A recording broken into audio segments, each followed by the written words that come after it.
네, 윤석열 대통령이 이원석 검찰총장 후보자와 한기정 공정거래위원장 후보자 인사청문 보고서 재송부를 국회에 요청했습니다. 기한을 내일까지로 잡았는데 사실상 바로 임명을 강행하겠다는 뜻으로 풀이됩니다. 대통령과 여야 대표 회동은 영국과 미국 등 순방을 마친 이후에 원내대표까지 포함해서 추진할 것으로 보입니다. 박소정 기자가 전해드립니다. 이달 초에 각각 열린 이원석 검찰총장 후보자와 한기정 공정거래위원장 후보자 인사청문회. 여야의 치열한 공방이 펼쳐졌고 인사청문 경과 보고서 채택은 불발됐습니다.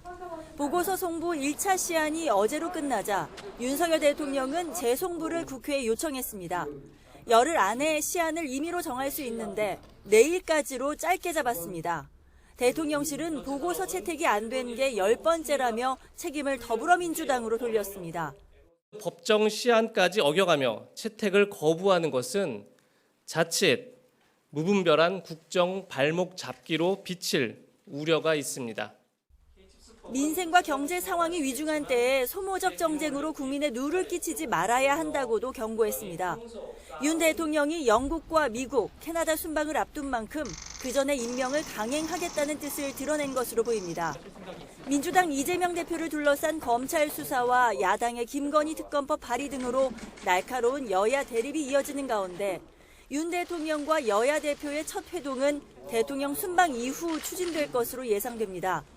이진복 대통령실 정무수석이 순방 이후면 논의해볼 수 있지 않겠냐고 언급했기 때문입니다. 대통령 해외 순방 다녀오고 나서 한번 이렇게 당대표, 원내대표 이렇게 만나는 것도 한번 고려해볼 필요가 있다. 방식은 어떻게 되든지 간에. 이재명 대표가 윤 대통령을 향해 민생경제 영수회담을 거듭 요청한 데 대한 입장을 설명하면서 나온 말입니다. 다만 영수회담이라는 용어는 구시대적이라며 쓰지 않겠다고 밝혔는데 윤 대통령과 이 대표의 1대1 만남에도 선을 그은 것으로 해석됩니다. 이와 함께 야당에서 김건희 여사와 이재명 대표에 대한 특검을 동시에 하자는 이른바 쌍특검을 거론하는 데 대해선 특검을 위한 과정을 거치는 것조차 합리적이지 않다고 한마디로 일축했습니다. YTN 박소정입니다.